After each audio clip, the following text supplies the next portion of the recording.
That's St. Louis River, right? That's where the aim Yep. was? Yep. Is that nuts or what? Dude, it was crazy. It was So, one of the best bites I've been on in a long time. like 3 foot of water, chocolate milk mud, and just giants. Oh, yeah. I think we hit it just right. Like, I think those fish were about 2 to 3 weeks, like, post-spawn, so they were just chewing. Like, you couldn't do anything wrong. If you could get a bait in front of a fish, you caught it. Like, pretty much anywhere you went in the whole system. It was...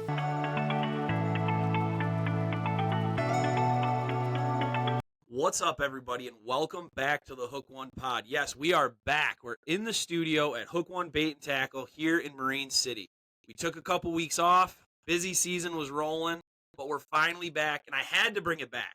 We've got a super special guest with you with some really cool stories. We have Mr. Issac Lakich. He is an H2H OG back in the COVID days. He's Yep. an NWT pro, a Wisconsin guide, and he is the 2025 AIM National Championship. Issac, you weighed 101.5 pounds for 10 fish in 2 days a couple weeks ago. Is that correct? Yeah, it was pretty crazy. It was a stellar week of fishing, and it just so happened that 2 of the best days we had happened to be on tournament days. So It's not likely it happens like that. So anyway, I want to introduce Issac to you guys. You can find him on Facebook, on Instagram. Are you on YouTube right now, Issac? not actively through my own pages. I've been featured on other stuff. Like if you just Google my name, you can find other videos from Larry Smith and a couple other guys that I've done stuff with. But Yep. yeah, no, I'm not active on. I have no time for that, man. Between tournaments and guiding, I wouldn't have any time to try to edit a video. I could put some uncut, raw footage out there, but then I'd get yelled at for my potty mouth. Yeah, well, we're all fishermen here, Yeah, right? exactly. So yeah, man. So you can find him, guys. For you all that are listening, you can head over to Facebook or Instagram. You can find his fishing pages at Issac Lakich Fishing. Yep. Some really good information, and we're gonna dive into a lot of that. But Issac, I first found you basically through H2H. Obviously during COVID, you were kind of tearing up that. And then I slowly followed you. That's the cool thing about social media. Followed you along to now your journey as an NWT pro and fishing all these events. Now we share a similar team. You're on the Mags team. Yes, so sir. that was super cool. So I just had to reach out, man, after that performance that you guys put on the national championship for the AIM series. And I appreciate the time coming out, man. Why don't you introduce yourself to the listeners? Yeah, so for those of you guys that are listening that don't know who I am, like Pete said, I'm I'm a tournament angler guide. I'm from southeastern Wisconsin. I grew up fishing in a fishing and hunting family. Learned it all from my grandfather and my father, like a lot of other guys in the industry, and really got into it, almost now 10 years ago into the tournament side of things. And that's kind of how I built my name and reputation into then working my way into the guide industry. I do some sponsorship shit with different, companies and stuff like that. I work with, Mags, like we were saying. Warrior Boats is kind of my title sponsor. They, provide me with, my rig that I run every year. I run a 2090 tiller. It's a awesome boat. If you guys are a tiller guy and you're looking to upgrade to a big tiller that can handle the Great Lakes and stuff like that 2090 is just an absolute beast on the big water. And it's really nice for me guiding as well. So that boat's just really versatile. I think honestly, personally, it's the best scoping boat on the market. Without having windshields and stuff like that and the lower profile, like I get some advantages over other guys, especially on windy days. Like my boat control is way easier than a lot of people, which really shows and shines when, conditions aren't ideal. Obviously, if you got flat, calm conditions, it's really easy to get out there and do some scoping. But when you're dealing with 2, 3, 4 foot waves, that 2090 really shines. So It's all year, dude. yeah, It's been all year. It's been windy. Yeah, it's been blowing like crazy this spring. It's just been, just a weird spring. We were talking a little bit before we started the pod about just kind of how funky this year's been. So, yeah, that boat really helps, kind of mitigate some of those, issues and stuff like that. So, but yeah, if you guys, looking to follow me, reach out. I'm probably one of the most open anglers there is on tour. I'm more than willing to talk to pretty much anyone. I probably answer anywhere between 30 and 150 different messages from people every single day on, whether it's, electronic stuff or just general fishing information or whatever it is, or, just talking to guys about the last tournament or this tournament or the next tournament or whatever. Yeah, I'm just a very open book for, anyone that's looking to, learn more about the walleye side of fishing. So, Yeah. That's awesome, dude. And I definitely realize that. I've shot you a couple messages before, and even on the podcast, like I've shot some guys some messages that, I thought I knew or whatever, and you get ghosted, and it's like, well, that's kind of weird behavior because it's a small industry. It's a yeah, really small industry. it is. And as far as like live scoping and stuff like that goes, your segments on Larry Smith, and some of your segments on YouTube, fishing death jigs and stuff like that have been like really incredible. So, for you guys listening, I mean, we kind of built our business on that, is like just being open. It's the whole reason we do this podcast, is so our customers can learn and do stuff like that. And we're gonna dive into it a little bit later in the podcast, but um, an approach that you took on guiding that I thought was super interesting was like the learning aspect of it. Like with live Absolutely. scoping and stuff like that, like, hey, let's not worry about catching, let's not try catch 100 fish. Let's learn how to use this stuff that we're spending. And we talk about it all the time on here. You're spending thousands of dollars on electronics. I mean, you're not Yep. getting live scope on your boat for less than $4,000 when you do the whole package. So it's Right. like, you might as well spend a couple $100 to learn how to use it, because then you'll have it literally forever. Yeah, absolutely. Yeah, so I really started my guide business off the educational aspect of, teaching fishing in terms of like every guide strives to make their, clients a little bit better anglers and teach them a thing or two through a day, but I've really focused in my entire guide business on only doing that. Yeah. There's a lot of days of guiding that I have where we really don't catch that many fish compared to probably what we could if we just fished a little bit more, because we're Hmm. really working on fundamentals of, live scoping and fundamentals of, boat control, and I really go into in-depth detail with clients about like how to set your boat up properly to fish a spot in wind conditions, how to, not spook fish, how to, make sure that your live scopes, working at optimal efficiency and you're getting the best value out of that hard-earned money that you spent.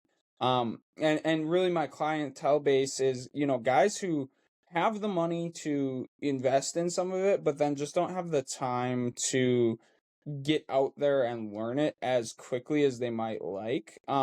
The biggest thing with live scoping is it's all a, time on the water thing. So, back when I first got it, I made a lot of mistakes over that first, 6 months to maybe even the first like 2 years of just things that I didn't know, right? Like you had to learn Yeah. it through trial and error. And that was fishing a lot. Like that was fishing 200 some days a year. Well, most guys don't fish 200 days a year. So if a guy's only got 50 days, if you come with me on a guide trip, like I'll basically shortcut you a whole year's worth of time in a 6 to 12 hour trip. Like I Yep. can teach you a lot of fundamentals and a lot of tips and tricks that are gonna just really increase your efficiency the very next day. You're going to be Yeah. more efficient, more, proficient at, you know, getting your bait to fish, working a fish effectively, all that kind of stuff. So yeah, I've never ran my guide business as a, traditional, just like go out, get your limit and come in kind of thing. Um, my days are mainly just spent teaching, having fun, having a good Yeah. time. We're usually, we do a 12-hour, I do a 6 hour trip and a 12-hour trip, and the 12-hour trip really just reserves me for the full day with someone. It's not necessarily always exactly 12 hours. Right. Sometimes it's a little shorter, sometimes it's way longer, but that allows me to really, work with a client through a full day. And then the other thing that I do that's different than a lot of people is I offer a lot of I'd say almost probably 50% or more of my live scope lessons aren't even in my own boat. They're in the client's boat. So I jump in other people's boats and teach them like how to run their boat at optimal efficiency with how they have it set up. Like, because the way I run stuff and do stuff is different than other guys. So I always try to get in the boat with a guy in his own rig, get a feel for how he likes to fish, and then try to teach him how to make it better. Yeah. Yeah, I like that. And especially because, like, these guys have so much invested in. They could jump on your boat, but your Warrior 2090 tiller is going to be set up a lot different than their 2012 Lund Impact or whatever they have set up. Right. So to teach them how to do it on their boat and then say, all right, here's the keys to the car. You go. You show me how to use live scope. You show me how to do boat control. You show me how to find, how to use your graph and find this. That is super cool. Yeah, usually the way it works is like the first half. So if I do a full day trip, like the first half of the day, I kind of take over the boat and I'll run it and I'll, really try to, optimize the efficiency and show them how to do it. And then the second half of the day, honestly, I kind of just stand over their shoulder and, give them little tips or, try to help them or, explain to them, what I'm seeing on the scope or what, how they're, okay, well, this is what you did wrong. Like you needed to, move the boat this way a little bit because you were just pushing that way. And, live scoping is a lot of people have this mindset that it's super easy, that like when you put a live scope in the water, you're just going to start catching fish. And honestly, like it is twice as hard as regular fishing was. Like regular fishing, you just, you pull up to the spot and you'd fish, right? You'd whip your bait out, you'd work your different cadences, try to figure it out. Live scoping is, I don't even know how to explain it like accurately, but it's like trying to juggle while vertical jigging while balancing on a tightrope. Like it's like this super like, the guys who are really good at it are really detail oriented and really pay attention to the little finer details of things. And everything matters, like understanding, which way is the boat moving to, which way the fish is moving to, which way, do you have to lead that fish, which way is that fish facing, all that stuff. Like you're taking 1,000 little data points like every second and having to implement that and make, on the fly, second by second, minute by minute adjustments. And that's not easy. No one who live scopes will ever say that it's easy. It's not. No. Well, geez, don't tell the musky guys that over here. They think you put that on your boat and they just jump right in the boat. It's hilarious. And even the guys that buy it, that's kind of why I brought up the whole like teaching thing, is because guys will buy it and they're like, I can't figure it out. It's like, okay, well, did you mess with your color gain? Did you mess with your gain? Did you mess with your range? Did you turn the live scope before you put it on forward mode? Like, is it still on down? Is the transducer still on down? There's all the little stuff, not even to mention. And then have you ever thrown your entire tackle box at a fish and not watched it bite? So then you just wasted 20 minutes, half hour, whatever it is, chasing these two fish when like before live scope, you'd have thrown 3 casts and you'd have kept moving. Because sometimes you're just not going to get them to bite. I mean, my wife, she refuses to watch the live scope. She's like, I don't even want to see it. Like, I don't want to see these fish swim up and then swim back down. You will watch more fish when you're using live imaging, you will watch more fish deny your bait than you will watch fish eat it 100%. There's no ifs, ands, or buts about it. You cannot catch every single fish. Very, very rarely, like Duluth was the exception. Like when we were up there, those fish were suicidal. They were just coming off the spawn. They're probably 2 to 3 weeks post spawn, and they were just chewing. Like it was a good bite, like one of the best of the spring, in a spring that's been really tough. Like everywhere I've gone, it was the best bite I've been on all year, and that's rare though. You get glimpses of that every season. Like every year, my fishing season runs March through August, and then I do hunting guiding from September through November. So during my fishing season, which is like 5 to 6-ish months, give or take, of open water fishing, like I get like 5 or 6, maybe 10 days a year where you're like, oh yeah, every single one's eaten. Like it's easy. It just doesn't happen. Like it's not like that. Not day by day, every day. No. Gosh, you just touched on so much. This podcast is about to be so sick. So we're gonna get to the St. Louis River. Sure. We're gonna get to the wacky spring. I got one question for you because I like our listeners to kind of understand the background, and you've already touched on it. one of them was like, when do you fall in love with fishing? And you've kind of hit that. You've kind of grown up in that. But when did you Yep. decide, like, this is going to be a career? Was it 10 years ago, or was it something that you always knew and No, you took that leap? it was like 7 years old, like first grade probably. Like I didn't know. I don't think back then I really knew how I was gonna do it or like what aspect or like the route I was taking by any means. But yeah, if you go back and like I'm sure my mom has them stored away in the attic somewhere.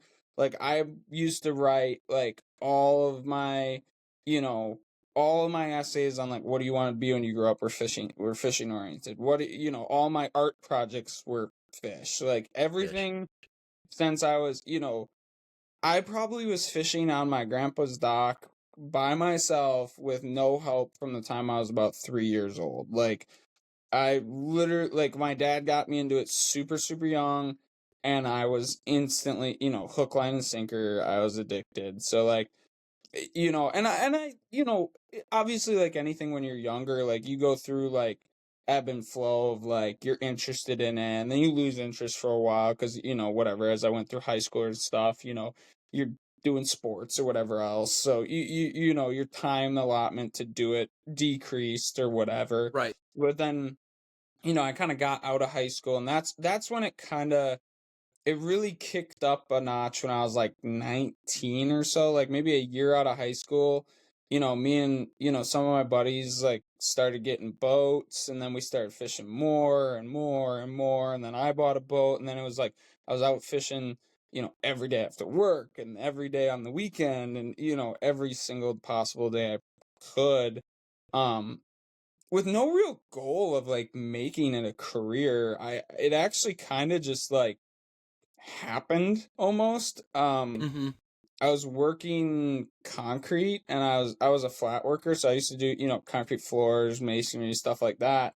And I was in business with two partners, and we just had some business disagreements, and I decided to walk away. And I had already had some success in the tournament world at that point, and I started my own concrete thing, kind of just doing side work basically for people. And then that was COVID year, that was 2020, and I kind of went on a little bit of a tear, even more so in the tournament side of things. And it was like I started guiding a little bit and doing the live scope lesson stuff right at the end of 2020. So that was like a real pivotal year for me. It was actually pretty crazy. So I had my first daughter in February. Whoa. I took second place I sold my share of the business in January. I had my first daughter in February. So I was, new dad, basically unemployed, like trying to figure out life. And then like, screw it, I'm going to take a shot at the fishing industry. Like I was doing concrete to, supplement my income, but Mm-hmm. I just went for it. Like it was like, it's now or never. Like I don't have a choice in this matter. Like I'm either gonna get involved right now because the just opportunities there, or Yeah. I'm gonna miss my shot. You know what I mean? And it was there. Like I said, I woke up every day. So in Michigan, our lovely governor took our boats away Yep. during COVID, like during Yep. that fishing season. So like, and it was hilarious because I would tune into the H2H live streams every day. I'd wake up. It was like my ritual. I'd wake up. I'd tune in at 8 a.m. I would notice all my friends in like business because at the time I didn't have the store. I didn't get the store No. until 21. Yeah. No But one was working back then. Like it was. no, dude. And they were all tuning in. And it was like, Yeah. you're like watching live fishing. And then the fishing was incredible. So, like, most of the events, you guys were just crushing, like, most of the time. And then, Yeah. so from there, I mean, it's super cool because, like, really from there, and it's not just you. There was a few of those guys that were fishing, like, that circuit that really, like, took that. Because a lot of times you can just be like, I'll do it later. But, like, you took it and ran with it, dude. That Yeah. is incredible. Yeah. It was just like, I've always, and this applies to, not just life, but like fishing specifically, like seizing opportunities when they come. Like that's like capitalizing on an opportunity. I always say, everyone wants to talk about luck, right? Like, you're lucky to be a fishing guide. You're lucky to have made it happen. And like, yeah, I am in a certain sense. Like, and I'm lucky to have had a lot of success in my career, a lot of tournament wins and stuff like that. But to me, luck is just simply when preparation meets opportunity. So like as long as you're taking the proper steps and you're prepared and then that opportunity presents itself, you just have to capitalize on it. You can't think about it. You can't hem and haw over it for a while. Like you just there's certain times in life where you just got to jump. Like you just got to take Yeah. that jump. You got to have, a little bit of blind faith, and having a good support system behind you is important. Obviously, the sponsors are a big part of that for me. And then, family is a big thing for me too. Like, just, I got two parents who've, really, raised me well and worked hard to make sure that I have, really good work Yep. ethic. My dad's like the hardest working person I've ever met in my life. Like he's gonna be 70 years old this year, and the guy just never stops. Like he works 12 to 16 hours a day, every single day, day after day after day after day after day. Like Sheesh. he backpack elk hunts at 70. He's out on the boat today. He's actually pre-fishing. Him and I are fishing this weekend together, and he's out pre-fishing right now. Like I'm taking the day to try to get my life in order, and he's out fishing. So like he's just one of the biggest supporters I have, and he's one of the most important people in my life for sure. So that's always important, to have Yeah. that backing behind you. Well, So shout out to Pops for giving you an hour to come sit on the podcast, man. yeah, I owe him. I owe him some exactly. tackle or something. That's awesome, dude. Yeah, you don't gotta worry about that. He just goes into my tackle boxes and steals all my stuff. Good man. Yeah, you see, so he's smart too. He's hardworking and he's smart. Yeah, oh yeah, very one of the super intelligent guys. Just he's been awesome. He's Yeah, we used to butt that's heads epic, back dude. when I was younger, but now as I've gotten older, I really appreciate all the stuff he's done. We've all been there, dude, when we've known everything and then all of a Yep. sudden we don't know shit.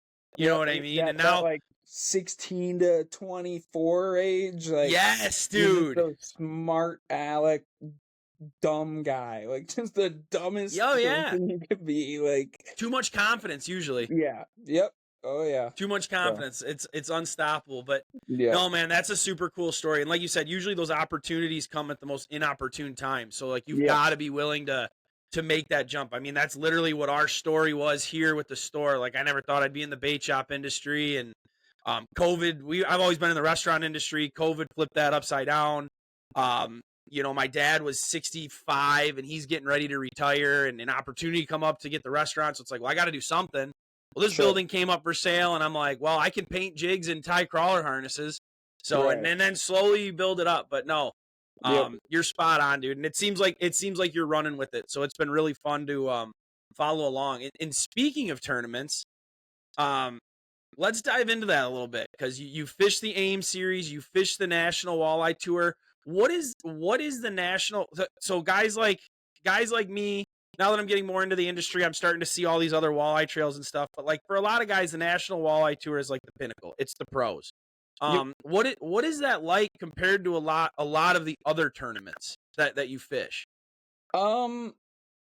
So for me, like I'm different when it comes to the tournament side of things. Like I don't get wrapped up too much in like what event I'm fishing or like how big it is or anything like that. For me, tournament fishing is always just me versus fish. Like Yes. I don't really think about who I'm fishing against or whether I'm in the big leagues or not. But like the NWT. Yep, go ahead. I don't mean to interrupt, but Yeah. there's a lot to be said about, I guess, kind of what I'm getting. So the National Walleye Tour is like typically the same field, and there's some other guys that come in and out. But you're fishing these different bodies. Yeah. Where like some of these other events you're fishing, whether it's, say it is the AIM series or some of these local derbies, like, no offense to the National Walleye Tour guys, but you're fishing against locals on their local body of water. And like, there are some phenomenal fishermen that will never, yes, dude, that will never. So like, I guess what I'm asking is like, you can go into these, we call them smaller derbies or whatever, but like these guys are hammers, dude. I would argue that the AIM circuit, like their field of anglers is probably almost more competitive than the National Tour. So the wild card with the National Tour is it's a pro-co format. So what you have is you have, the pro side of the tournament circuit and then the co side of it, where the pros and co's don't necessarily know each other. We kind of do. Like, you have an idea of who the co's are, but you're paired with a random co-angler. So it is a little bit of luck of the draw. Like, obviously the really good pros are always going to do well regardless of who the co-angler is, pretty much all the time. Like, some of the best guys in the industry are always doing consistent. Um but that throws a little wild card in there, because if you get a co-angler that, can't jig and you're on a jigging bite, that can be really tough. Like, Yeah. now you're kind of guiding for the day a little bit, and you're having to work a little bit harder Yeah. to make sure that that guy is being efficient, kind of deal. Um Whereas, like, the AIM circuit or the MWCs or any of these team circuits where you're still Yes. fishing with two guys in the boat, but, like, for example, Tristan is my AIM partner. Tristan and I have been fishing for fun together for, I don't even know, like 6, 8 years now. Yeah. And we've really have our system down. Like, Mhm. when I'm not on the live scope, he's on it and he's being efficient. When I hook up with a fish, he's there with the net every single time. We very rarely lose fish. Like, Yeah. all those things, like, just make for, I think, more consistency. So I think what you see on the AIM side of things is just certain guys are really, really consistent because they work really well together. Whereas the NWT, you see a little bit more, like, variation in uh just the consistency aspect of it. Guys will fluctuate a little bit more. Yeah. Due to, a few other, extra variables, and live weigh-in versus catch record release is, massively different. Catch record release is, I think, way easy. It's a way easier style of fishing, right? Like, you're going fishing, you go fishing all day, you catch as many of them as you can, you record however many you need to, as long as you just keep upgrading. And at the end of the day, that's your day, right? Like, whereas Mhm. the NWT, there's a lot more mental game that goes into it, a lot more, the more and more we go different places, there's slot fisheries, so we're only able to keep, certain fish in certain sizes. So that makes, throws a wrench and everything. So, I think doing good on the NWT is tougher, but I would argue that team formats are more competitive, if that makes sense. Dude, Like, that's exactly what I was looking for, yeah, because like those MWC events and even the NTCs and stuff like that, like, you're fishing with guys that you know. Like, so yeah, I told you before we got on, like, I'm fishing as a co in Alpena, and I've never even right, fished as a co before. So, like, part of right, me is like, all right, I'm gonna sit down, I'm gonna shut up, and I'm gonna net fish. Like, that's my goal. But sure, it is different because you don't know, like, you kind of nailed it with the guiding aspect. Like, you're taking this guy out that, I mean, you realistically, it's your boat, it's your tackle. You've got more money wrapped up into it than any co does. yep, You've got all this time wrapped up into it, but you got to take this random guy out fishing and hope that the connection works. And I mean, most of right. the time, I'm sure it does, because we It all honestly, share. yeah, like 99% of the interactions are great. Like, you get, like, Yes. most anyone that's fishing as a co is usually a fairly decent angler. They're fairly, they're fine, right? Like, you get them started, point them in the right direction. You don't have to worry about them that much. Like, Mm-hmm. I'm not knocking the co-anglers by any means, No, in any way, shape, or form, but it just adds a different aspect, right? it's a totally Like different dynamic. right. Like, NWT versus AIM is two totally different formats, two totally different circumstances, and, like I said, I think it's tougher to win an NWT. That's why it's like the pinnacle of fishing. And you are, pros and the co's are different, so you're a little more recognition goes to, the guy running the boat in the NWT Yep. circuit. But when you're fishing against guys in, like, the AIMs, where these two guys have been fishing together sometimes for 15, 20, 25, 30 years. They're a Yeah. well-oiled machine. They work well together. Man, is it freaking, it's just competitive. But we Yes. all get that advantage, right? Like, so it's not like you're at an advantage or a disadvantage fishing one or the other. It's just different dynamics and different styles of fishing. That's all it is. Yep. So, No, that's money, dude. That's perfect. yeah. That's a Yep. thank you for that, because Yeah. Yep. it is a lot And different, both and I don't. both are fun as hell. Like, I love doing both. Like, don't get me wrong, like they're both have their pros and cons, but, like, I love them both. I just like fishing in general. I don't care what it is. I love the competition. I love the smack talk with your, your buddies and your competitors, a little bit of, the gamesmanship that goes into it, at the rules meetings prior, in the Oh yeah. morning when everyone's launching their boat and you're kind of side-eyeing, like, is he on him? Is he on him? I don't know. Like, we guess we're going to find out who's got it, who's Seeing really who's got it. playing the game. Oh, Yeah. pre-fish was so tough. It's like Oh, man, I bullshit, couldn't dude. get I a saw where your bite. boat was.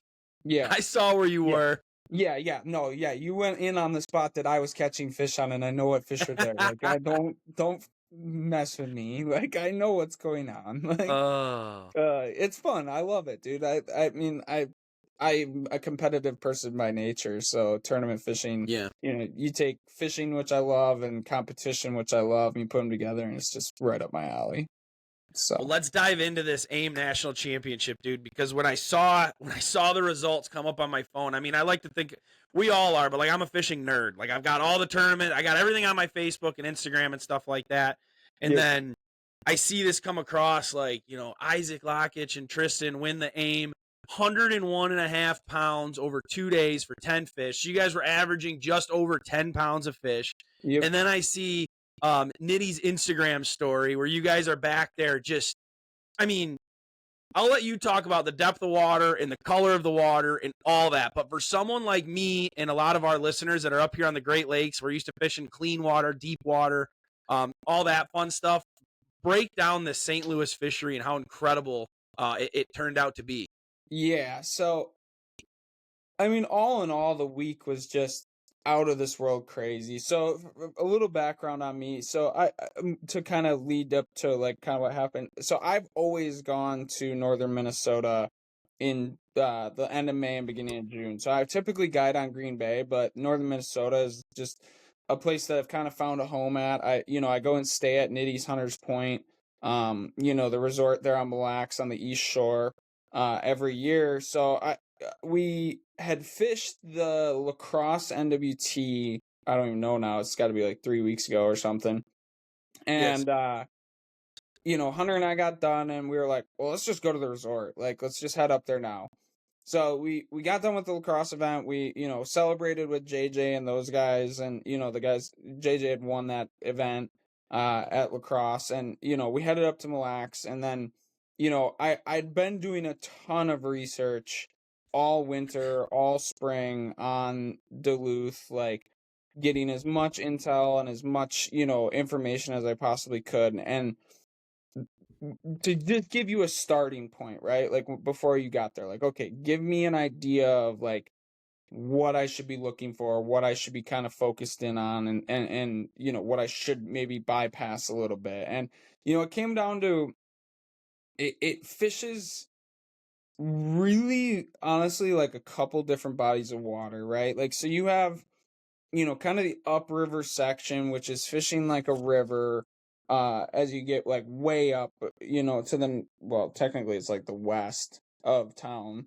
And that's like true river fishing. There's current, there's, flow, all that stuff. And then as you kind of come downriver, you end up into like this area of the river there where it kind of opens up a lot, and you get a lot of these flats and, shallow, really shallow flats and shallow water and a lot of wood and stumps and, weed growth and a little bit of everything. And then as you kind of keep coming down, it turns into a canal system, and then you end up in Superior itself. So it's almost fishing like 3 to 4, maybe even 5 kind of different sections or like styles of fishing. Yeah. So that's a lot to take in, obviously before you get someplace. Well, we got there on day 1, and like in research we had found that almost everyone we watched on YouTube, everything we were seeing was just this shallow, like if you were in the river, it was shallow, shallow, shallow. That's all we saw on all the stuff we had researched was, 3 feet of water, 3 feet of water, 3 feet of water. So, day 1 we started, shallow right off the bat. Like we were like, you know what, let's just go see what this is about. And right away we were catching fish. Like within 2 hours of being there, we had 20 some walleyes. Like they were everywhere we went. It was unbelievable, the population density of fish there. And we hadn't really found big ones yet, but like it was very confidence inspiring that like 2-3 hours into practice on day one of practice, we were already catching a lot of fish. And then, probably about 10 o'clock that first morning, we caught our first like decent one of the trip. And I mean, actually a really pretty good one, like a 27 and a half. And it was like the way it was set up kind of gave us that first clue of like, okay, like let's go look for this. And then, we slid to the next spot. And then like by the end of the first day, we had like a 40-pound bag on our best five. Now that Sheesh. first day for us was also like, I don't even know. It was like probably 14 or 15 hours long. Like we were allowed to launch the boat at 6. We were a little late. We probably got in at 6:30, 6:45.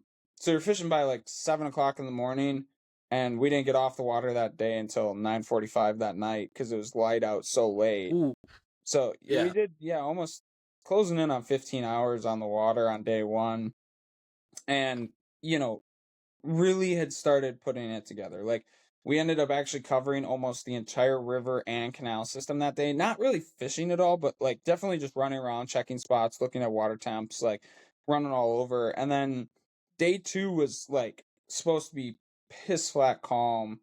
And we were like, okay, like we're going to the lake on day two in the morning of practice, and let's go take a look at it. Like, and I missed the lake bite. Actually, there was a good lake bite out on a lot of those day two tournament. The day two of the tournament, there's like 6 50-pound bags or something, and I think every single one of them except for ours came out of the lake, and we had actually totally missed that. Oh my Like god. we totally just like swinging a whiff on the lake side of things, which is actually really rare for me because I'm like really confident on big water.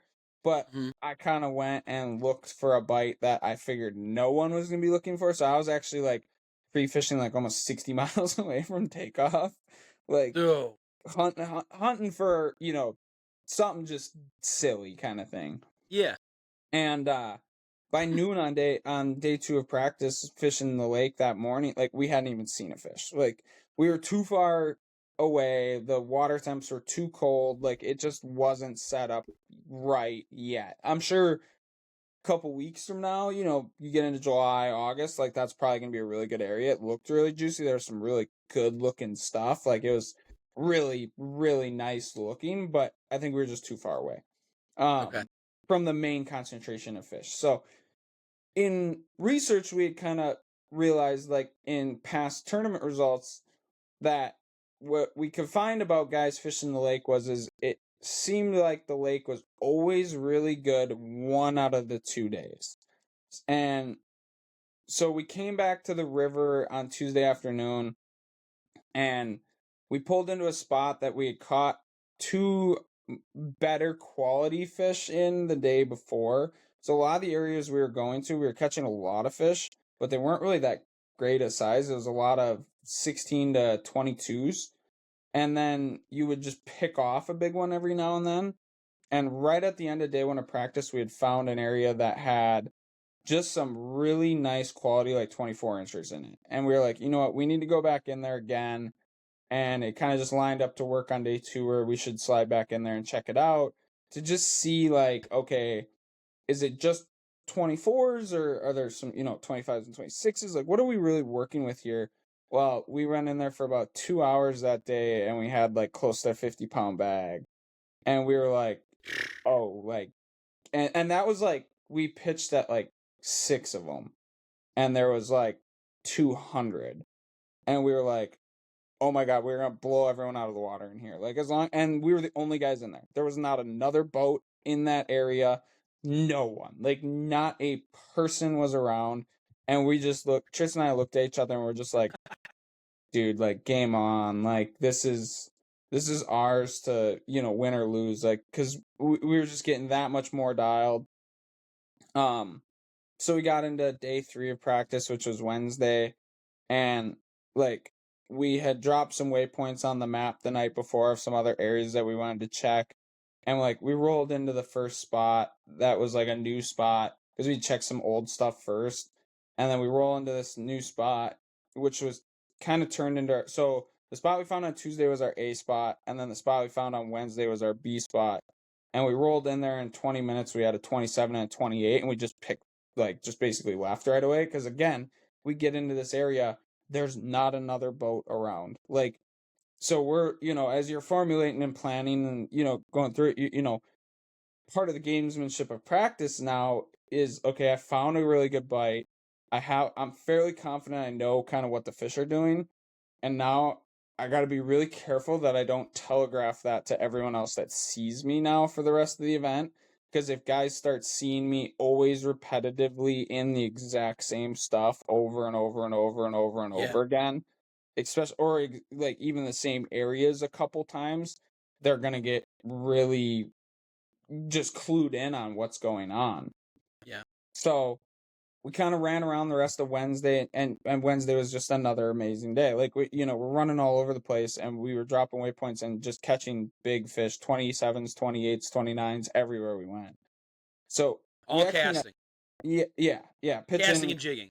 Yeah. Yep, pitching, and that in that super shallow water, like we were only pitching 40 feet, like really tight to the boat. Like I actually vertical jigged probably 3 of our wayfish during the tournament, where like we ended up right on top of them and just literally could vertical them in 3 feet of water on live. It was pretty crazy. Like you drop it right on their nose and they just boonk, like just dirty water. Yeah. Everything we fished was probably sub 4 inches of visibility. Like dirty. That's yeah. Well, no wonder the bait had to hit him on the nose. Yeah, it was actually probably one of the toughest live scope events I've done in terms of just getting a fish to see a bait. Like there were some fish that took Tristan and I, between the two of us, 30 to 50 casts to get that fish to react. Like, I mean, like a lot. Like where you're pitching at it and you're just like, well, maybe it's inactive, and it's like, dude, every fish that we've seen in this stuff has reacted to our baits. So like, we got to get it there first, and you would know right away because there was no reaction. The reaction was the fish choking the bait in the back of their throat. Like, and it didn't even matter what you were using. We caught them on plastics, hair jigs, crankbaits, jigging a crawler, freaking anything and everything. If you just got it near them, they ate it. Like, so like, that was how practice went. We were just like, holy crap. So Wednesday at the end of the day, like we pulled the boat a little earlier than we would normally do in practice. Usually we're fishing dawn till dark. And Wednesday we pulled the boat at 5. We never even put the boat in on the final day of practice. Like, we literally were like, dude, like, let's just get the boat organized. I want to wash it. I want to clean everything. I want to be feeling good. I want to get extra sleep in the morning. I want to be feeling decent. Every day we've done anywhere, like the first day of practice was 40 pounds. Day 2 is 50 something. Day 3 was, 48 or what. I'm like, dude, we're doing like 50 pounds a day pretty easily. Like, we don't need to beat fish up. We don't need people to see where we are. Like, no. I was a little concerned that the lake, we might have missed something, but I wasn't that concerned that I was like going to go looking for it kind of thing. I mean, when you're on 50 pounds, it's tough, right? Like, what are they? They're going to get 55. Like, you knew you were on good stuff. Yeah, like when you start dialing a program in, no matter where you are, what you're doing, if you're dialing it and you're dialing it to a point where, like, I was talking to other competitors through practice and like learning and getting a little bit. We don't like share waypoints ever, like, but you just try to point guys in the right direction, like your buddies and stuff. Like, we all work together to kind of help each other do better. And like in practice, like talking to everyone, like it's like, yeah, like we're between us and then the two got teams that we stayed with, all of us were doing 40 plus pounds a day. So it's like, okay, like we're gonna all have a good showing. We just gotta get a couple of the right, but a little bit better bites. You need that 130 incher, or a couple 29s a day to really have a shot to win this. Yeah, because we're all like doing the same thing. So we were just really confident going into it, and it just lined up as one of those events where you just get a gut feeling sometimes. I've only ever had it happen like maybe 4 times through my career where I'm like, yeah, this is just lining up like we got a shot, like a good shot. I've only ever said it twice that we're gonna, or yeah, twice I've said it like we're gonna win it. Like, and Yeah. I think on Wednesday I don't remember if I said exactly like yeah we're gonna win it, but I looked at Tristan, I was like, dude, we got a dang good shot. Yeah. like which is just such a cool feeling. Like such a you're just on cloud nine when that's Well, happening. how many tournaments have you had where like you end like that last day of practice? You're like, man, how did the time go by so quick? Like, what are we gonna do? Like, I guess we're just going fishing. Like, Yeah. tournament day, we're just going fishing. So like to actually have a plan is like it's rare. Yeah. Yeah, Like that, and a plan like that, I not just guess. a plan, like a plan where you're like, yeah, like if this plays out, almost no one can beat us. Like someone else is gonna have to have a exceptionally good day as well, because my expectations are sky high, kind of thing. Yeah. Like that's rare, and then have it actually work out. Because I've had some events where I've gone in with really high expectations and then just got my teeth kicked right to the back of my throat. But like Yeah. That's fishing, baby. that's tournament fishing. So, Yeah. but yeah, and then through the event was just I still don't even really like it hasn't I don't think fully set in yet, like in terms of just like I couldn't believe on day one, like after day one we were actually coming in like I mean happy with how our day went because we had a really nice bag, but I thought for sure that we were going to be struggling like coming from behind. I figured we were going to be 3 to 4 pounds up behind the leader. I figured someone was going to pull a 50-pound bag, and we came in and we were leading it, and I was just like, yo, what the heck was it? Because we had like a tougher day, um, in terms Yeah. of just catching fish. Like our day didn't go that good, and I was like, God dang it! Like we dropped the ball a little bit. We're gonna have to really, make up some ground tomorrow. And then we came in and we were leading it, and it was like, wait, what? Like everyone Wow. struggled today. Like maybe it's not just us. So then. Then you're like we really locked in for day two. We got the weather conditions we wanted and everything just lined up to, day two that's the best tournament bag I've ever weighed for AIM, and it is probably one of the most fun days I've ever had on the water. Tristan got a 53-inch muskie on day two. We had 25 fish over 25 inches. Like it was just lights, Wow.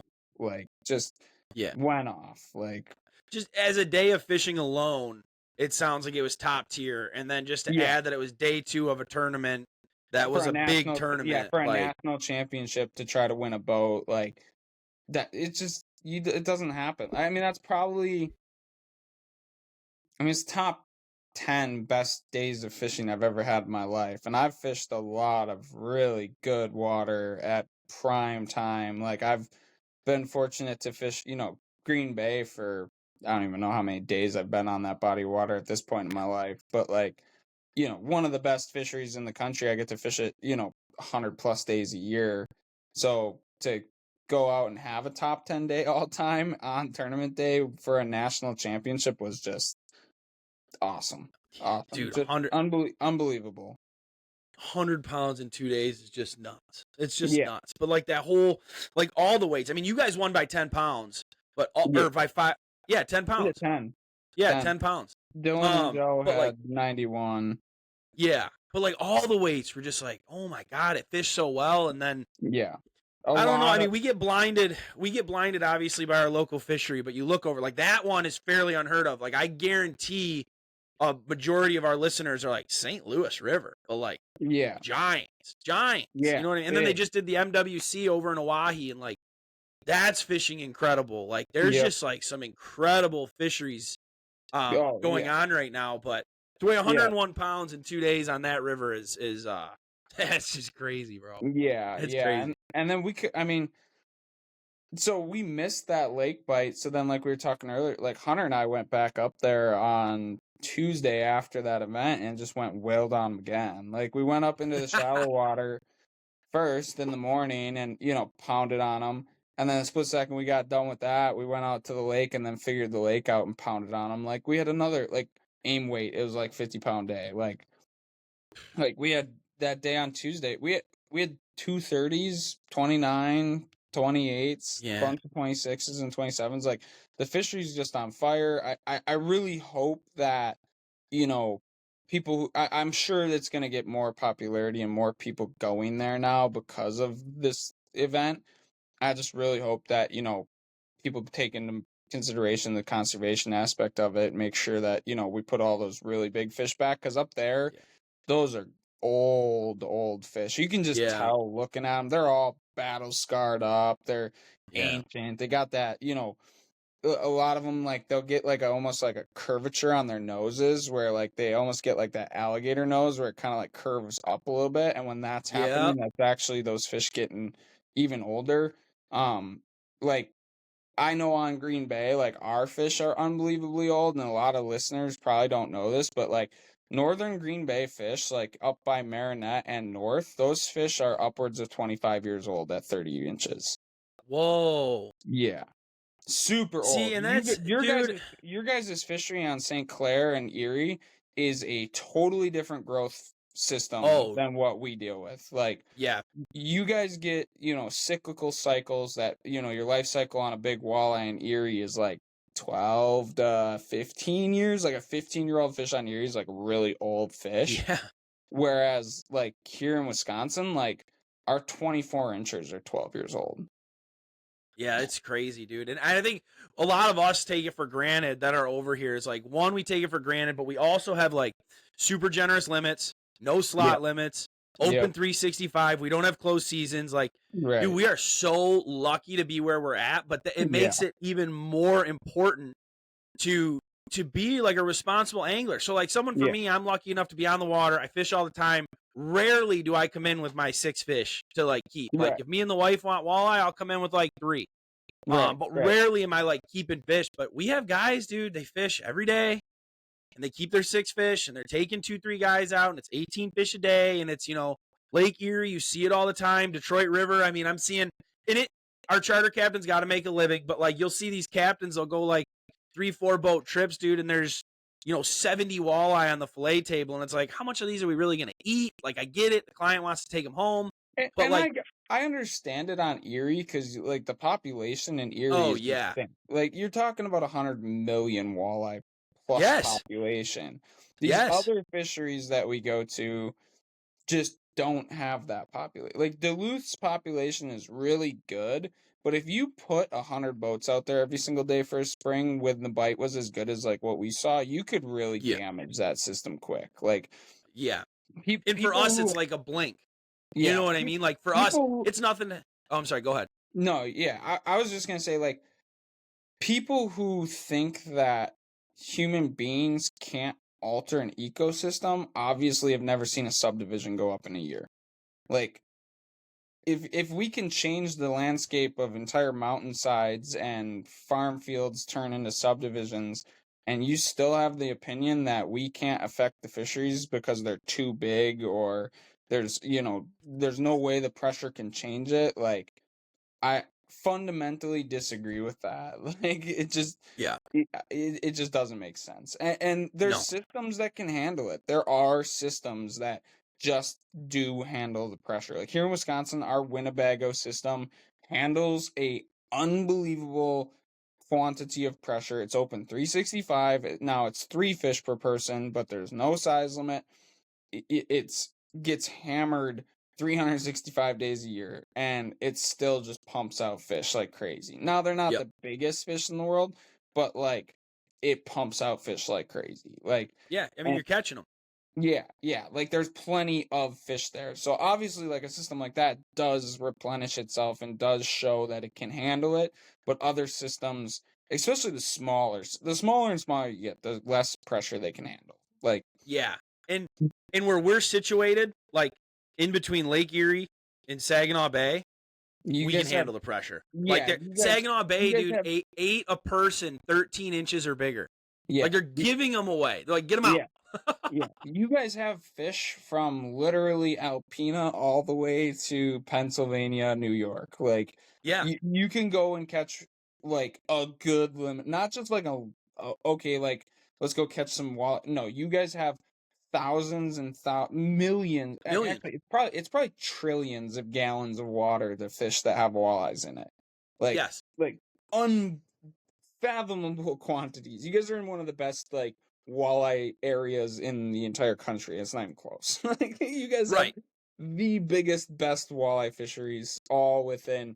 If you live in Detroit, you're 2 hours, 3 hours from Incredible. Yeah. millions on millions of fish. Like, Yeah. No, which is awesome. Like, that's great. Like, yeah, and that's why, like, I think it's important. Like, I'm not asking for slot limits or nothing, but I do think it's no, important that, you know, the eaters stay eaters, and the bigger fish, especially they those fish that are like 23 to 26 inches, like, they gotta go back, because those are those your ones are gonna be spawners. like really, yes, dude, those are gonna be Tho- really good spawners. Those are your susceptible, like, survivability rates of eggs are best between 22 and 26, 27 inches. Fish over 27 inches, you know, like, there's a fair argument to be made that, like, the survival rate of their eggs just isn't as much. But I would argue that, well, okay, yeah, you're right. Those eggs don't survive as much, so keeping them doesn't necessarily hurt the overall population. But a 27-inch fish got to be a 27-inch fish because it has the genetics to reach 27 inches. Just like a Exactly. big deer, right? Like, Yep. if if you let big deer get to be big deer and then allow them to breed with other, deer, you're going to have more of those positive genetics to enter into trophy potential class than if you take those big deer out before they can breed. The Texas does one of the best trophy management systems in the entire for fishing. Texas does one of the best trophy management systems in the entire country with their share lunker program. Anyone who hasn't heard of the share lunker program should really look into it. So what Texas does is their share lunker program is a private institution that came in and works in cooperation with the Texas Fish and Wildlife Division.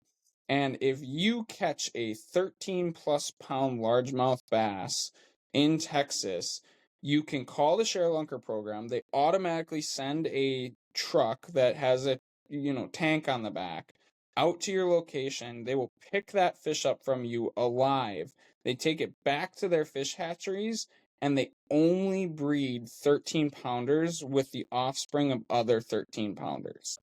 They then, once that fish, they only offer that, like, system between the months. I want to say it's like January and March. So it's only when those big fish are pre-spawn. They take that fish into the, fish hatchery. They let it spawn. They hatch all the eggs. And then they then release that fish and all of the fry back into that system that fish came out of. So what is Okay. happening, what you're seeing in Texas, and I really hope that other states kind of pick up on this for whatever species.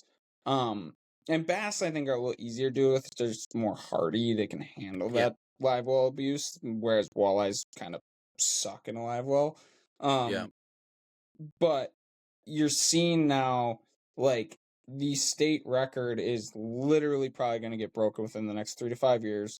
Like, and they've just created these lakes in Texas now that are like mega tanker factories. Like, they have so many 13-pound fish in them. Like, they're catching 10, 15, 20 largemouth out of one lake that are 13 plus pounders, which is just insane. Like, Yeah. but it just shows that leaving big fish there creates a big fish environment, right? Like, because Hmm. bodies of water that can produce big fish have all the necessary ecosystem and food and water temperature to get a fish that big. Now, if we leave those fish there, we're just gonna have more and more of them. We're all gonna get to enjoy them. Replicas nowadays look better than skin mounts for the most part. Yep. Like, I would never eat a fish over I would never eat a big, like a really truly big walleye over 25, 26 inches unless I killed it. Like, if you Yeah. kill it and, it's deep hooked or whatever, like, obviously utilize the fish. But, like, for the most part, I release almost, in a given year, I release almost 100% of the fish we catch. We probably, for my boat in guiding and everything, like, last year, I think I sent home 105 fish all season. Like, That's incredible. yeah. So Yeah. I really try to preach the conservation aspect of it, and just teach guys about it, because a lot of guys just don't know. Like, they're Yes. not. It's not like there's a ton of info out there on it. It's, you know there's a very small select group of us that are really preaching it, and I'm not going to stop. Like I'm going to continue, and I'm sure people think I'm a jerk or a butthole or whatever about, trying to Yeah. tell people what they should or shouldn't keep. And I'm not trying to I'm not trying to tell you what to do. I'm just trying to inform you so that you can make better, more informed decisions. Like, Yeah. not my, if you want to keep a bunch of big ones because you only go fishing once a year, whatever. That's not, I'm not going to judge you because of it. That's your decision to make. But in terms of sustaining the resource for all of us to enjoy going down the road, it's important to be conservation minded for sure. Yeah, dude, it's not an unlimited resource. There's only, and it feels like it is right now because we're in the heyday.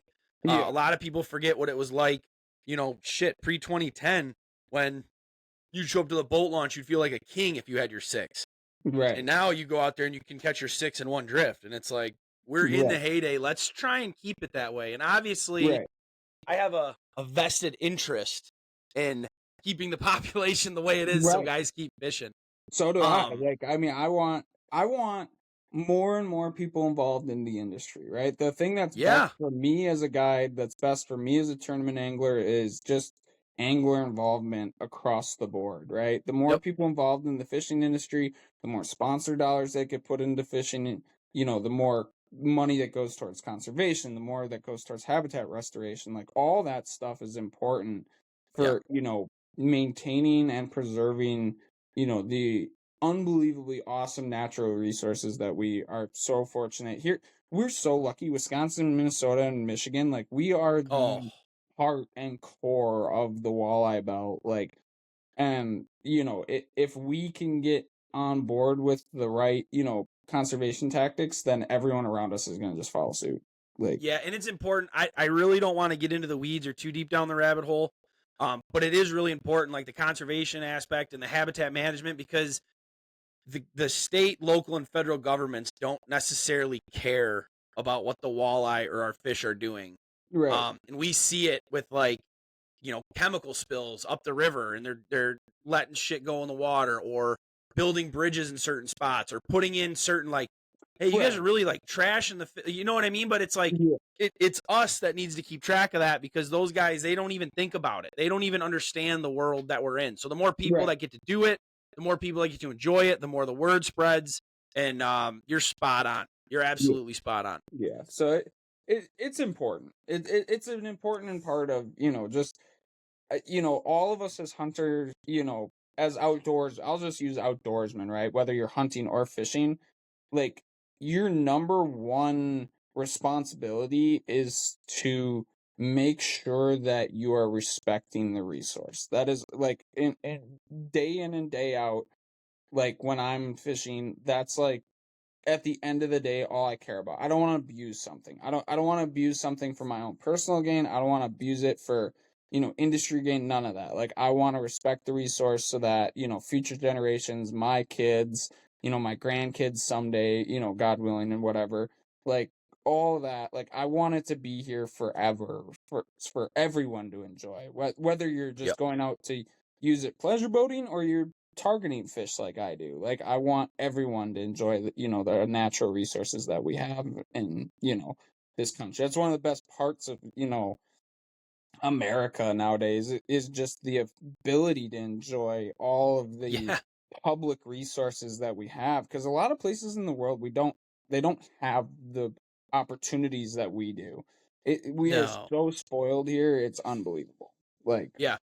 Yeah, and we have some of the best, like you said, Wisconsin, Minnesota, Michigan. Like we have some of the best waterways, and we have over 20% of the world's fresh water is yeah, located Minnesota, Wisconsin, Michigan. yeah, Like we are so freaking lucky, and like I love water. Like I've lived twice. I've lived somewhere with no water, and I instantly came back home because it's like I need water. Like, and not yeah. even to fish. I need to just look at it. Like I Like, just need see it. I water. need to see water. If I don't see Yes. water once a week, I am the most crabby SOB you'll ever meet. Like, I'm just 100%.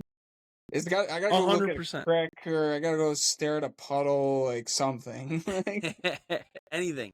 yeah, Um, hey, for I'm gonna give Mags here a shameless plug. sure. Because we are the #1 retailer in the country for his rods after this year. Absolutely. What rods were you guys using? Doing the pitching jigs and whatnot. What rods were your go-to for that? So I really, really have become fond of longer rods. Just as we've gotten into, fishing more and more, like I've always been comfortable with the longer rod. I think it comes from me fishing steelhead and salmon a lot back, Oh, yeah. fishing float fishing a lot. Um, so I'm very comfortable with the longer rod. So I really love our 7.8 and our 7.6. The medium lights are just such good all around, jig pitching rods kind of thing. If you're throwing anything from, you know, we were throwing really, really light jigs in that shallow water. We were throwing all the way down to like 1/32 ounce. And Ooh. that 7.8 and that 7.6 will do that. And then they still have like they're long enough and light enough to throw a little jig, but they're also got enough backbone to really handle those, big head shakes and crazy. Those fish in that shallow water were going just ballistic when we were hooking them. Like they're Yeah. on top in 2 seconds and just going crazy. So that longer rod, I think, just helps with absorbing a lot of that head shake. So yeah, the 7.6 and the 7.8 are really like my live bait and pitching, live bait on a jig type rod. And then, when I was throwing plastic or anything like that, I was either throwing the 610 medium light or the Yeah. 7.2 medium light. Pretty much everything was a medium light rod.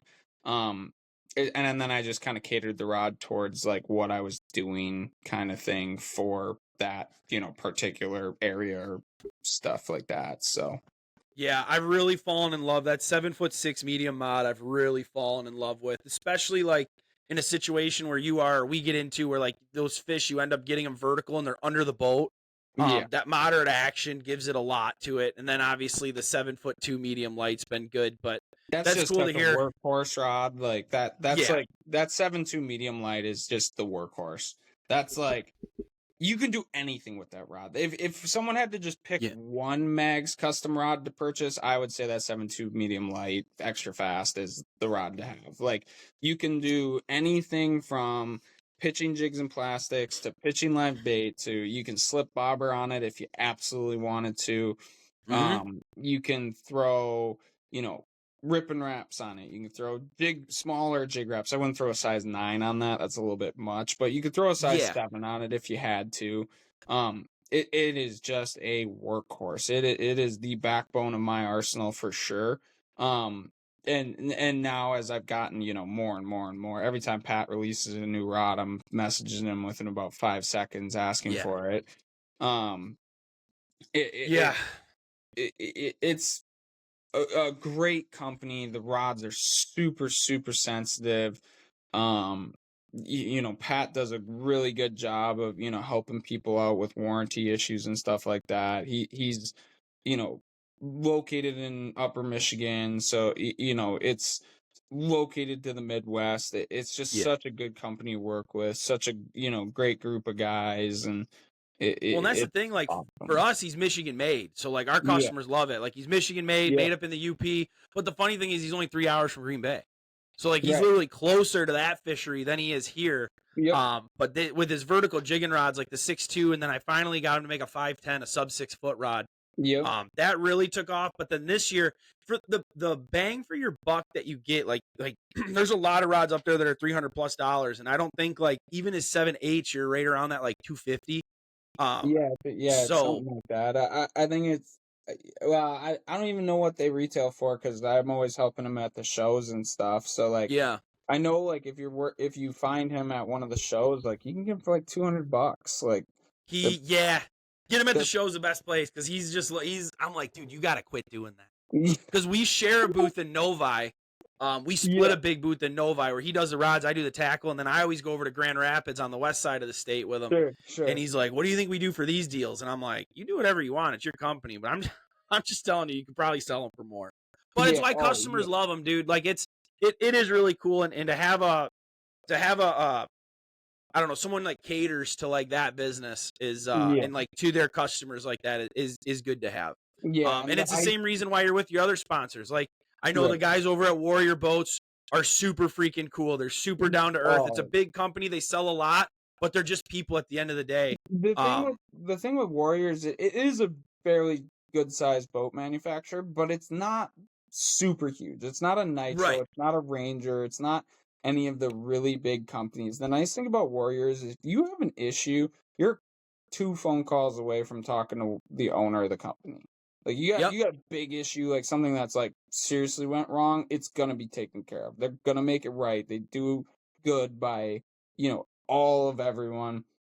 And it shows. We do the Warrior Boats tournament, the David Anderson Memorial Tournament every year up on Lake of the Woods in August. And every single year it's bigger and bigger and bigger. I didn't get to go last year just with some scheduling conflicts that I had, but like I want to say last year was a 175 boat tournament that we did up there. Wow. The year before was like 155. Like I mean, and it is probably out of all the weeks of my year, it's one of the weeks that I look forward to the most. Like I show up on Tuesday, we do a bunch of like demo rides all week. So anyone that wants to show up to, Wigwam Resort up on Lake of the Woods and, you're looking at a 2090 and you're in the area for whatever reason, or you're just up there on a vacation, like we'll give you guys a test ride in a 2090. You want to test ride in a 238 or a 208 or a 193 or we have every model, every motor you can practically put on them. Like there's usually on the demo ride days, like it's like 40 of us on the water, just driving around, cutting through each other's wakes, smashing waves. Like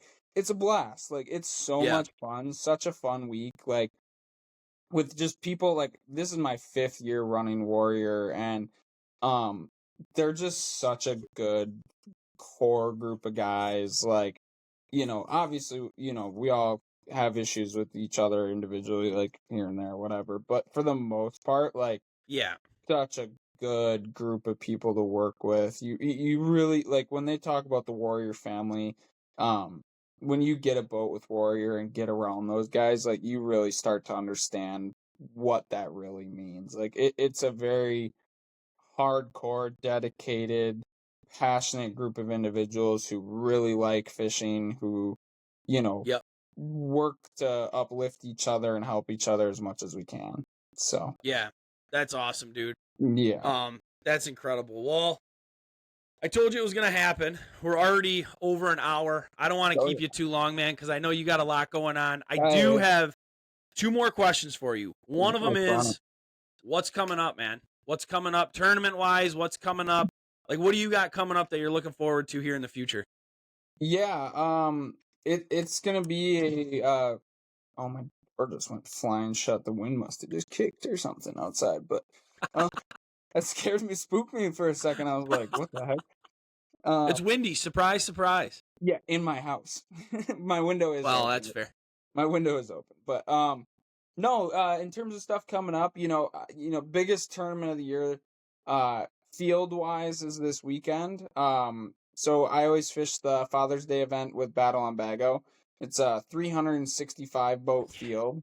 Holy shit. Yeah, it's the biggest walleye tournament in the country. It is Oh my massive. god.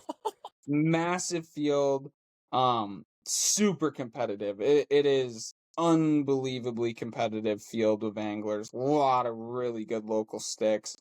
Handful of, traveling guys get into it as well. Really obviously difficult to do well when you're fishing against 365 other people. Yeah. So that What are event the is boundaries for that? How do you even like where do all the people even fish on each other? every inch of Bago's open and all the Yeah, upper okay. ones. Which is Okay. it's a big body of water. Like people Yeah. don't Oh yeah. realize how big.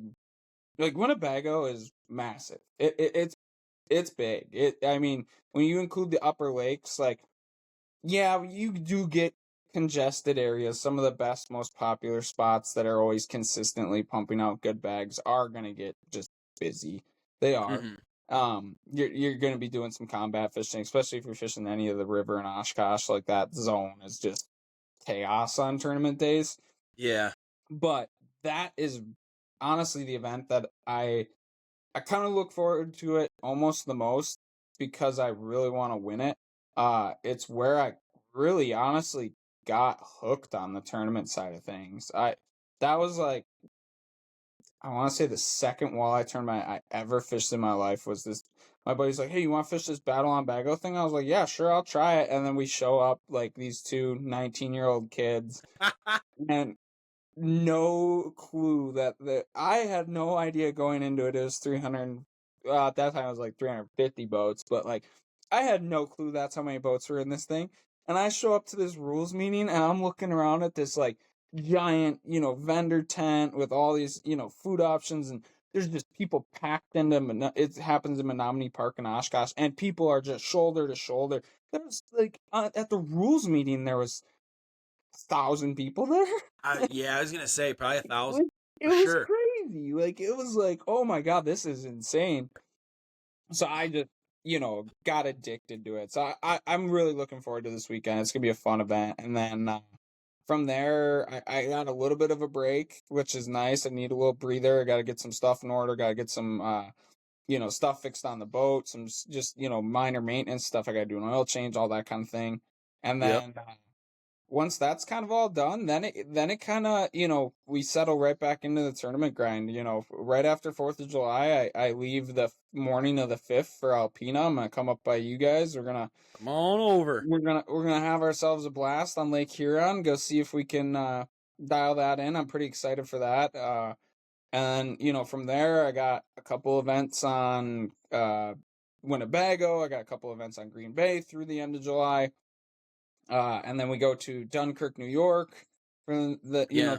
the final regular season NWT. Hoping, I'm sitting all right for points right now to make the championship, but I really kind of need to lock it in here the next two events to make sure I'm for sure in the championship, because our championship's on Green Bay, and I'm chomping at the bit for that one. So I'm really like, my full season accumulates at the end of July or end of August with back to back. I got the AIM championship on Green Bay, followed up by the NWT championship on Green Bay. So I got a pretty cool opportunity to, first off, for AIM, I have a chance to go back to back. Tristan and I won the AIM championship last year on Winnebago. Yes. So to try to go back to back, on Green Bay would be really cool. And then to have a shot at that NWT championship on Green Bay. I'm excited for that one. I Yeah. really hope that the weather is just unpredictable and nasty, because then I'm gonna really have a crack. I'm gonna have a crack at it. If it's different wind directions each day, like I know, because I know that place like the back of my hand, and I'm so willing to just go wing it out there. Like Yeah. most of my tournament success on Green Bay over the last 5 years, I haven't even pre-fished. Like I've literally, even NWTs that have showed up to town, like I'll pre-fish for a day. Like Yeah. I look at a forecast. I know the big spots I want to be at. Like, That's awesome, dude. so That is cool. yeah. That is cool. Hunting season. I can't wait for, I look forward to the fall every year. I love That's got to going be up. your break, huh? Yeah. Well, Yeah. kinda. I mean, physically Well, wise, you're still guiding. Yeah, you're still physically guiding. wise, it's not much of a break, but at least it's a little bit of a break from fishing. So Yeah, a you know, mental break from the fish. yeah, exactly. It's a different game. It's a little different. So, Yeah. but So yeah. last thing I got, and I love asking guys like you this, guys that get to fish a lot of water.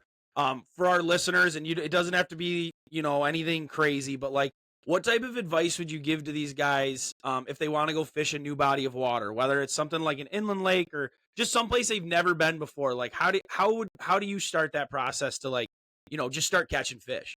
So for me now, a lot of it's instinctual based fishing on just having been to a lot of different places. But if you're going to, let's say, a totally different type of system that you've never fished before in your life, say, you're coming from Michigan, and, you're coming to northern Wisconsin for some reason, you're going to fish a flowage in northern Wisconsin. Um, the best advice I can give to anyone going to any place new, especially a place you've never been before, is get online and do your research. Get on, Facebook, get on YouTube, get on Google. Chat GPT is one of the most powerful pieces of fishing knowledge gathering material that you can use in today's world. Start doing all your research on stuff like that. Learn about, not necessarily just that body of water, but other bodies of water that fish similar. at that time frame that you're going into, that pre showing up work pays dividends. It just does. Yeah. Like, there is no doubt in my mind that like the best guys in the industry are the best guys because of the work they put in off the water. The on the water work, don't get me wrong, that's where you put all the pieces of the puzzle together, day by day as you go through fishing. Yep. But all those pieces don't just show up after you get there. Right. There's 10 of those pieces, you gotta, let's just say we'll make it real simple. Each time you go someplace, there's 10 pieces of the puzzle you gotta put together to win a tournament. Let's just, for a simple number, right? Yeah. If you can have 7 of those pieces in your back pocket before you get there, now you're looking for 3. Versus if you show up and you have like 2 pieces, now you gotta find 8. Yeah. Like, and then put it together.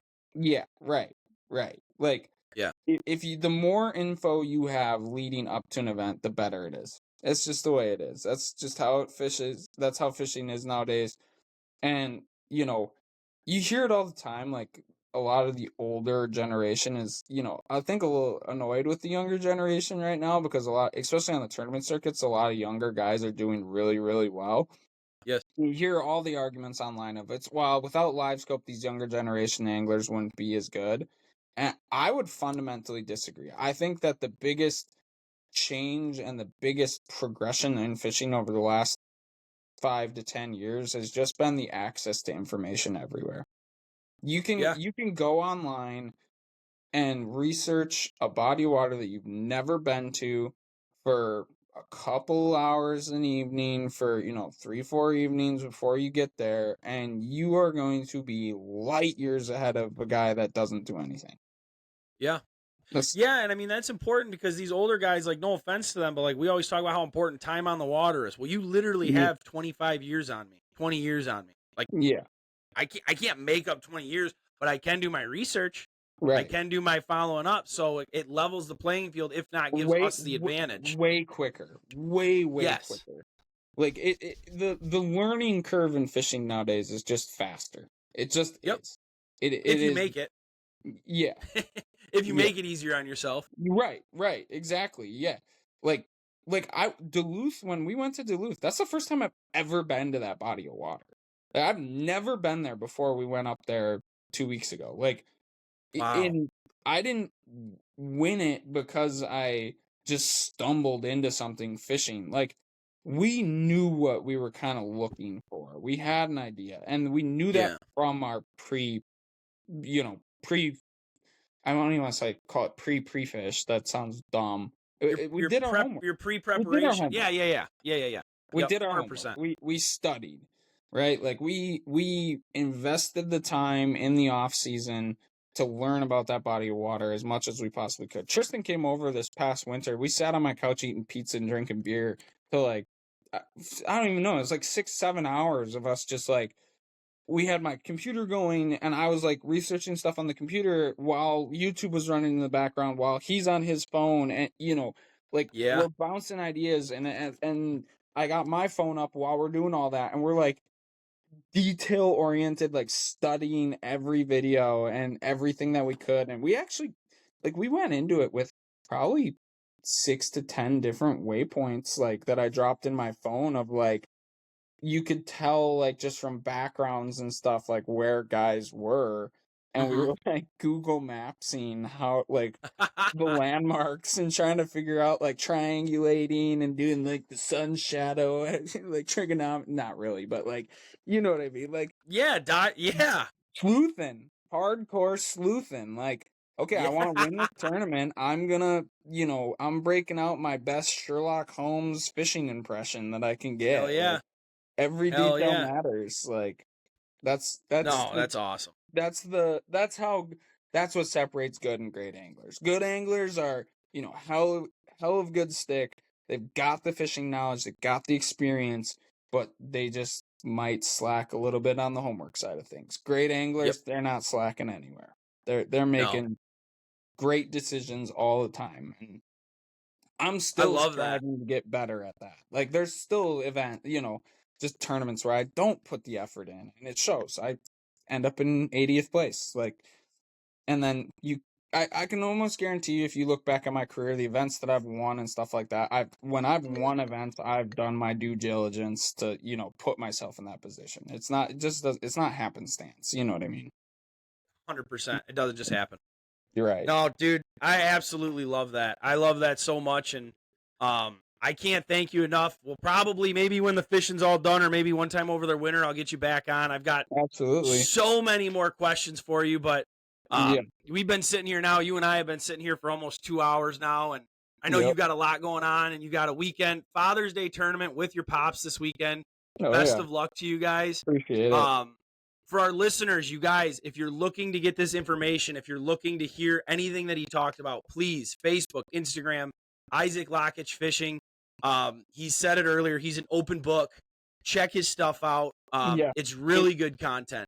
Shoot me a message. You got specific questions. I might not get back to you in 20 minutes. I won't say that I'm the most diligent on that side of things. Sometimes it might be a week or two before I notice it, just especially depending on where you're messaging me. Instagram, I got, my private Facebook page, public Facebook, all that. Like, sometimes I miss stuff for a little while, but, like, if you guys reach out, I will eventually get back to you and try to give me, the best answer I can. I'm more than willing to share information. I'm not a closed book by any means. No, and that's what we really appreciate, and that's a big reason why we wanted you on here, is because we preach that, and we firmly believe that, and it helps having like-minded guys. Yeah. So thank you again for your time. Guys, thank you for tuning in. It feels so good to be back in the studio, behind the microphone. I've got to thank everyone that makes that possible for us, our friends over at Whitewater Fishing, our friends at Papa's Pilar. They've coming out with some new flavors of rum. You've got to go check them out. If your local store doesn't have them, ask them for it, but it's really good.